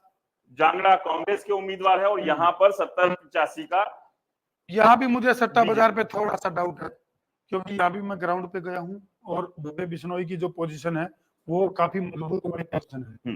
यहाँ पे थोड़ा सा उस हिसाब से नहीं दिखाया है बीजेपी को, लेकिन एक और थोड़ा सा यहाँ है। बिल्कुल आपने ठीक कहा, जब उपचुनाव हुआ था तब मैंने पूरा उस उपचुनाव को कवर किया, और मजे की बात बड़ी यहाँ ये थी कि हर मतलब एक बड़ा नंबर था। मैं हर एक व्यक्ति की बात नहीं कर रहा हूँ, हर एक वोटर की बात नहीं कर रहा हूँ उस विधानसभा, लेकिन एक बड़ा नंबर था जिसके पास जाओ आप समझिए कोई अच्छी बात नहीं कर रहा था भव्य और कुलदीप बिश्नोई के लिए। नाराजगी ऐसी नाराजगी थी, आप समझिए जो शब्द निकल रहे थे ना उनके मुंह से वो कुछ अच्छे से नहीं थे, लेकिन उसके सिर्फ और सिर्फ कि भजनलाल का परिवार है इसलिए एक अपना कहावत भी हरियाणा में बोले दादा ले पोता बरता। हाँ, तो वही हो रहा है कि विरासत दादा और पोते की, और ऐसे ही बंसीलाल परिवार को भी नहीं भूल सकते। बिल्कुल। और जो जिस तरह से तोशाम में अनिरुद्ध है और दूसरी तरफ श्रुति है, आप समझिए, तो वहां पर भी विरासत की लड़ाई चल रही है। देख लो ना, मतलब बहन भाई आमने सामने तो वहां भी कांटे की टक्कर है, लेकिन श्रुति काफी मजबूत दिख रही है। लेकिन वहां जाट वोटर जो डिसाइडिंग फैक्टर है वो कहां जाएगा? वो मतदाता भी तो दिमाग घूम गया ना उनका कि भाई कमल पीछे तो कमल दिख रहा है, सामने श्रुति दिख रही है, तो वो कंफ्यूज हो गया एकदम से। तो वो दिमाग एकदम से ब्लास्ट है कि भाई श्रुति को देख करे तो क्या करे, वो स्थिति है। तो आदमपुर में बीजेपी के लिए अच्छी स्थिति है यहाँ पर कि ये सीट आदमपुर वाली आसानी से निकल जाएगी। अब चलते हैं एलनाबाद में 100% मान के चलिए भाई जीत रहा है, लेकिन सट्टा बाजार तो यहाँ भी गड़बड़ दिखा रहा है, लेकिन फिर भी उस गड़बड़ में जीत पता नहीं है, शायद सट्टा बाजार कहीं ना कहीं थोड़ा कहीं ना कहीं समझ में नहीं आती। हाँ, क्योंकि ये वाले जो गणित है ना जब फंसा हो सट्टा बाजार की गलियां शायद इनको पूरी खंगाली नहीं होनी। लेकिन फिर भी सट्टा बाजार जो है ऐलनाबाद में अभय चौटाला की जीत यहाँ पर दिखा रहा है, और अमीर चंद मेहता बीजेपी से और भारत सिंह बेनीवाल जो है वो कांग्रेस से है। दोनों के सामने अभय सिंह चौटाला काफी मजबूत स्थिति में। आप थोड़ा सा इसको ये समझिए, इस नंबर को आप इस तरह से भी देखिए कि जो जीत और जीतने का जो मार्जिन है वो शायद कम रहे। नहीं, एक वो मैं इसी पे आना चाह रहा था राज भाई, याद करो जब किसान आंदोलन चल रहा था तो किसान आंदोलन के अंदर पहले ऐसे विधायक थे जिन्होंने त्याग पत्र दिया। बिल्कुल था, त्याग पत्र दिया, और उसके बाद वहां पे बाई इलेक्शन हुए। बाई इलेक्शन में अभय चौटाला जीत तो जरूर गए, लेकिन मामला टाइट था, इसीलिए सट्टा बाजार ने ये दिखाया है कि जब वो जो सेंटिमेंट से आप समझिए कि वो उसके बावजूद भी इतना टफ कर दिया था, सम्मानजनक परिणाम नहीं आ पाए थे, तो वो कुछ भी हो सकता था, सांसें फूल गई थी। तो इसी वजह से ये आंकड़े इस तरह के आए हैं। चौटाला ने वो डिसीजन ले तो लिया था, लेकिन वो गले की फांस बन गया था कि यार ये काम तो बड़ा भारी कर लिया, मतलब आदमी जाए और क्या करे समझ नहीं आए। यहाँ पर अब आप देखिए गोपाल कांडा साहब जो है, ये कांडा का नंबर माहिर है। हाँ, और इसको जो है ना सपोर्ट जो हासिल है इनेलो और बसपा का जो गठबंधन है गोकुल वो इसके साथ खड़ा है। लेकिन सट्टा बाजार यहाँ थोड़ा सा उल्टा कह रहा है कि कांग्रेस उसके हिसाब से यहाँ मजबूत दिख रही है। अब अगर इनेलो बसपा गठबंधन बीजेपी का साथ, बढ़िया वोट बैंक, सारे ब्राह्मण और सैनी वोट, और अगर ये सारे फैक्टर्स भी अगर गोपाल कांडा को नहीं जिता पाए तो फिर आप समझिए कि राजनीति बिल्कुल भाई बेसिक स्क्रीनशॉट ले लियो भाई, ये ऐसे है सिस्टम अपर पे है। नहीं बिल्कुल हाँ, और सट्टा बाजार को जरूर लगता है, लेकिन जितने फैक्टर्स गोपाल कांडा ने अपने लिए इकट्ठे कर लिए, मतलब साम दाम दंड भेद, नोट वोट सोट सब कुछ लगा दिया भाई ने यहाँ पर। आप समझो बीजेपी का कैंडिडेट उसका नॉमिनेशन वापस करा लिया, निर्दलियों के तो समझ में आ रहे थे, लेकिन उसका ही जो है वो वापस करा दिया। ये अपने आप में था, ये तो बड़ी चीज है, बड़ी बात, ये अपने आप में एक बड़ी बात है। चलो अब आगे चलते हैं, थोड़ा गाड़ी को घुमाते हैं। कितने आगे जाओगे भाई साहब? देखो हरियाणा तो बाहर निकल भाई, हरियाणा तो बाहर ना जाइए ना, ये हरियाणा में रहना है। बताऊं आगे दिल्ली में भी इलेक्शन है, नहीं दिल्ली का नहीं कर लो कदे, नहीं हरियाणा निपटाने के बाद फिर दिल्ली का करेंगे, अभी इसको तो निपटाएंगे। तो शाम की भी बात कर ही रहे थे हम, तो शाम का जिक्र होना बहुत जरूरी है, क्योंकि यहाँ पर दोनों जो भाई बहन है वो आमने सामने खड़े हुए हैं, और तोशाम से श्रुति चौधरी और अनिरुद्ध चौधरी दोनों ही बंसीलाल परिवार से हैं। बिल्कुल, लेकिन यहाँ दावा बंसीलाल की जो विरासत है उसको लेकर चलने का बहुत बड़ा और मजबूत रहा है हमेशा, यहाँ उतना कभी दिखा नहीं है। अच्छा एक बात और है राज भाई, जो लोकसभा के इलेक्शन थे उसमें श्रुति चौधरी या इस परिवार ने जो है वो लोकसभा में एक तरह से बहिष्कार सा कर रखा था कांग्रेस का, यानी कि उसी समय पलटी अंदर से तो मार ली थी, बस बाहर का दिखावा बाकी रह रहा था।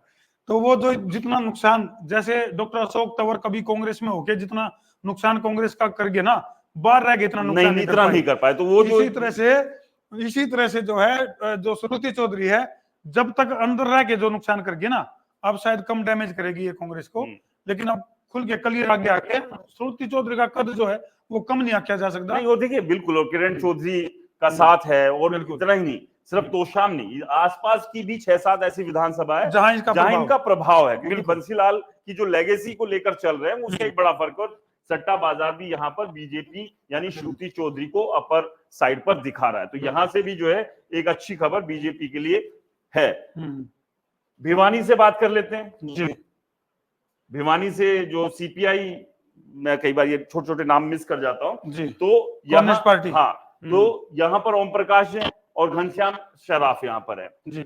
लेकिन यहाँ पर एक तरफा जो है वो बीजेपी सीट निकालती हुई दिखाई दे रही है। ये तो बिल्कुल, यहाँ कांग्रेस का जिक्र ही नहीं किया क्योंकि गठबंधन में, अच्छा हाँ, कांग्रेस का उम्मीदवार यहाँ पर नहीं है, तो ऐसे में इस सीट पर ओम प्रकाश जो है वो है, और बीजेपी से घनश्याम शराफ है, और ऐसे में यहाँ पर बीजेपी जो है अपर हैंड दिख रहे हैं, मतलब एक तरफा यहाँ पर जीत की तरफ जाती है। यानी इसका मतलब न्यू कैश राज भाई के घनश्याम शराफ ने कुछ काम कराया है तभी एंटी इनकम्बेंसी उस चीज का उतना असर नहीं, और कई बार के विधायक भी जो है वो रह चुके हैं। अब लोहारू चलते हैं,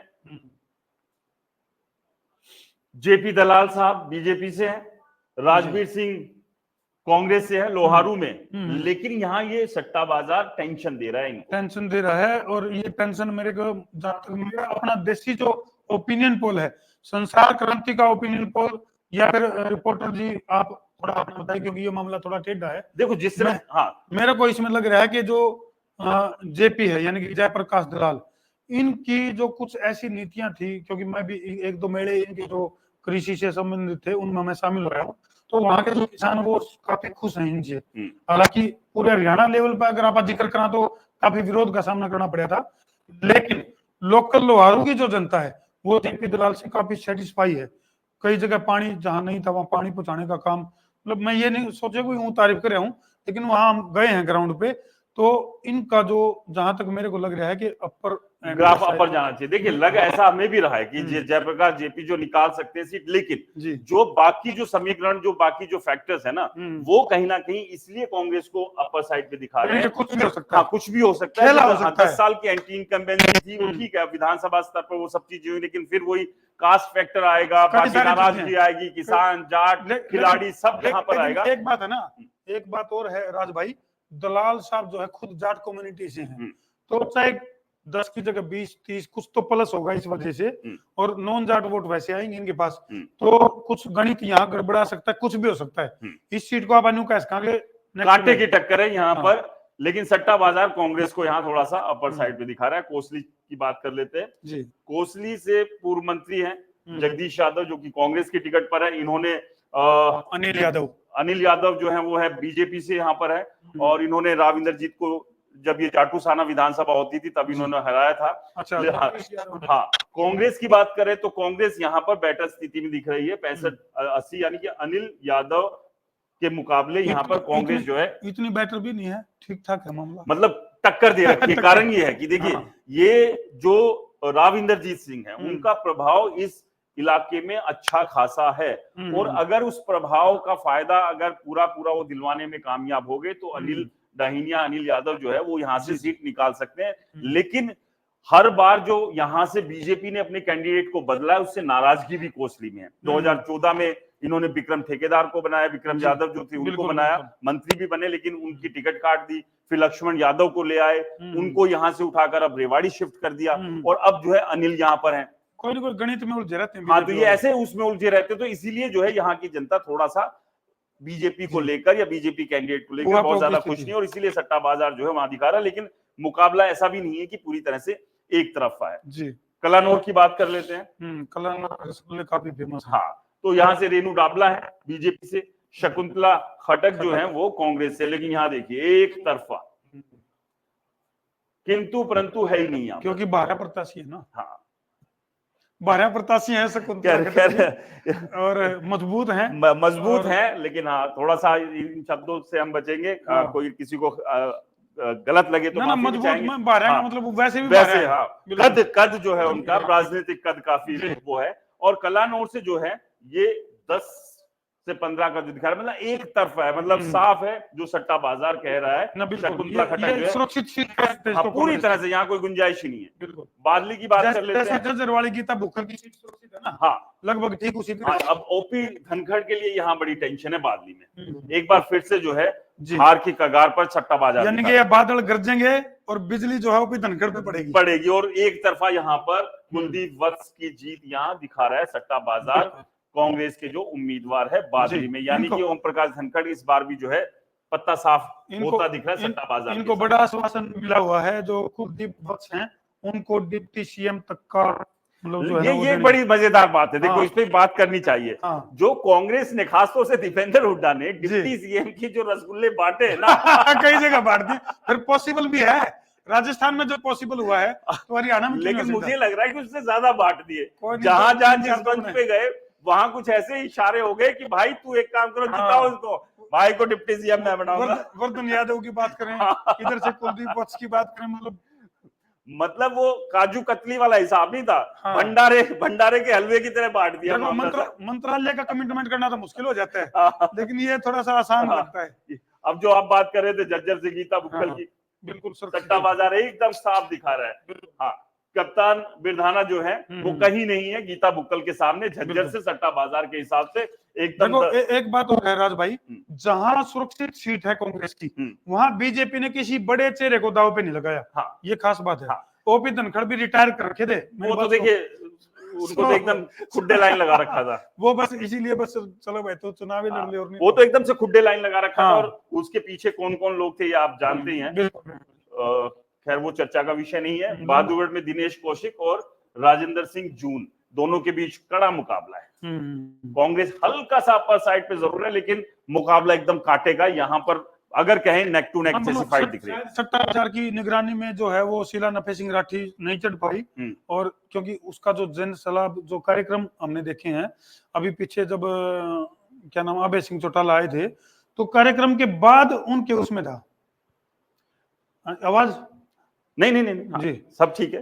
तो कार्यक्रम जिस तरह एक तो होता ना रैली, जो उनका सब्जी मंडी में कार्यक्रम था, कार्यक्रम के बाद जो है लोगों का हुजूम शीला नफे सिंह राठी के साथ चलना, इस बात की तरफ इशारा कर है। तो अभी वो कहीं यही तो इसलिए नहीं है कि इसलिए कांग्रेस और बीजेपी फंसी हुई है यहाँ पे। बिल्कुल ये मुकाबला न्यू कैसा कि त्रिकोणीय मुकाबला यहाँ पर है। लेकिन एक के बाद जो है वो दिख रहा है कि इन दोनों के पेच फंसा दिए यहाँ। बिल्कुल महम में आ जाते हैं बलराम डांगी साहब और दीपक हुड्डा साहब, यहाँ बीजेपी से है। बलराम डांगी साहब कांग्रेस से। यहाँ भी बीजेपी ने पूरा गणित फड़ा के न्यू हिसाब लाया है। अभी कांग्रेस अपर हेड पे है तो बड़ा चेहरा खराब ना करो, तो दीपक हुड्डा खड़ा किया। और यहाँ पर कांग्रेस जो है सट्टा बाजार के हिसाब से बिल्कुल ये जीतती दिख रही है। ये हमने सट्टा बाजार का ये गणित ठीक लग गया। तो ये अभी तक की जो हालांकि बलराज कुंडू है, तो बलराज कुंडू को इग्नोर नहीं किया जा सकता। और काफी मतलब जो है ना वहाँ का मैम का नामी ग्रामी चेहरा है, अलग से पार्टी बनाई है, तो उस हिसाब से मुकाबला यहाँ त्रिकोणीय भी उसका है। तो काफी चलिए, तो ये कुल मिला के लगभग हरियाणा की तमाम विधानसभाओं का एक गणित था। सट्टा बाजार से लेकर जो देसी पत्रकार है हमारे धर्मू और हम लोग भी जहां जहां ग्राउंड पर गए हैं, वहां किस तरह के समीकरण है, किस तरह की परिस्थितियां, किस तरह के हालात बन रहे हैं, उसके आधार पर ये नतीजे थे। खैर जनता तय करती है और 8 तारीख को ये साफ हो जाएगा कौन विधायक बन रहा है और किसकी काट खड़ी हो रही है। तो राज भाई यहाँ पे पसीने काट दिए ना, पसीने तो काट दिए। हाँ मैंने न्यू को नहीं बेरा के बता दिया। हाँ मैंने नहीं बेरा किसकी सरकार बनाएगी, किसकी गिरेगी। तो इस बार सरकार तो जनता बनाएगी। हाँ मोटा मोटी जो आंकलन है 10 से 15 निर्दलीय, लगभग जो ओवरऑल जो निचोड़ दिगड़ का आया है 10 से 15 निर्दलीय की मतलब इस बार बल्ले बल्ले होने वाली है। और लगभग 6-7 सीटों पे इनेलो और बसपा का जो गठबंधन है। बाकी में कांग्रेस और बीजेपी है, हम बता दिए भाई कमेंट करके, कमेंट लेने का वादा कराया था अपन। चलिए कुछ एक कमेंट ले लेते हैं। हाँ बिल्कुल। तो अरुण रेड्डू धर्मू भाई बीजेपी आएगी और क्या लिख दिया इसने गठबंधन में। अच्छा अरुण रेड्डू ने कहा भाई गठबंधन में आएगी। अच्छा राम राम ज्यादा है सभी दर्शकों की भाई, राम राम बिल्कुल दिल से सभी को। बहुत सारे दर्शकों ने राम राम कही और आप सबको भी राम राम रहेगा पूछ रहे हैं भाई। जीन तो बताया तो था बिल्कुल, तो हम कॉपी पेन लेकर बैठो। जीन में नेक टू नेक मामला है और भी कई सारे कमेंट जो है दर्शकों के अलग अलग अंदाज में आए हुए हैं। कोई बीजेपी को आगे दिखा रहा है, कोई कांग्रेस को दिखा रहा है। तो ये तमाम देखिए जाहिर सी बात है, जब चुनाव है तो लोगों के अपने भी सेंटिमेंट्स है जो जिसके साथ लगा हुआ है। बिल्कुल तो वो सारी चीजें जो है यहाँ वो देखने को भी मिलती है। बावल से बीजेपी बता रहे हैं, अम्बाड़ा से पूछ रहे हैं, पता नहीं बता रहे हैं। जो दर्शक हैं वो भी कमेंट कुछ गोलमाल भाषा में कर रहे हैं, गुआने की जलेबी की तरह। चलो खैर, तो भाई जितने भी दर्शक जो है इस कार्यक्रम में जुड़े उन सभी का दिल से बहुत बहुत धन्यवाद। और हमारे आंकड़े जोड़ के जोड़ा संगोड़ी करके तो हम भी बताइयो कि नितिन अहलावत साहब भी ने भी अभी कमेंट किया है, बड़ा इंपॉर्टेंट कमेंट है इनका भी। इनके हिसाब से कांग्रेस आ रही है। अच्छा हाँ, तो रास्ता खाली करो बीजेपी वालों, कांग्रेस आ रही है। चलो चलिए, ये थे देसी पत्रकार धर्मू संस्कार। मैं हर बार नाम भूल जाता हूँ। संस्कार तो भाई साहब संस्कारों के लिए तो काम करना पड़ेगा। तो अच्छे संस्कार वाले जो संसार क्रांति है जी। और रिपोर्टर जी का संयुक्त जो है ये आंकलन था। बाकी तो खैर आप जनता जनार्दन है, आप डिसाइड करेंगे, आप तय करेंगे किसकी सरकार बना रहे हैं और इस बार किसे सरकार से बाहर बैठा रहे हैं। एक बार फिर से आपसे रिक्वेस्ट है कि आप संसार क्रांति को लाइक करें, कमेंट्स करें, सपोर्ट करें, सब्सक्राइब करें, फॉलो करें। और इसी तरह से रिपोर्टर जी को भी आप जो है सब्सक्राइब करें, लाइक करें, शेयर करें, सवा शेयर करें, गब्बर शेयर करें, कमेंट करें। और भाई इसीलिए हमने जो टाइटल दिया था, क्योंकि अब तक तो थी नेताओं की बारी, अब है जनता की बारी और कौन पड़ेगा किस पर भारी। चलिए चलो इसी के साथ नमस्कार, मिलते हैं छोटे से नमस्कार, ब्रेक के बाद। राम नमस्कार। राम।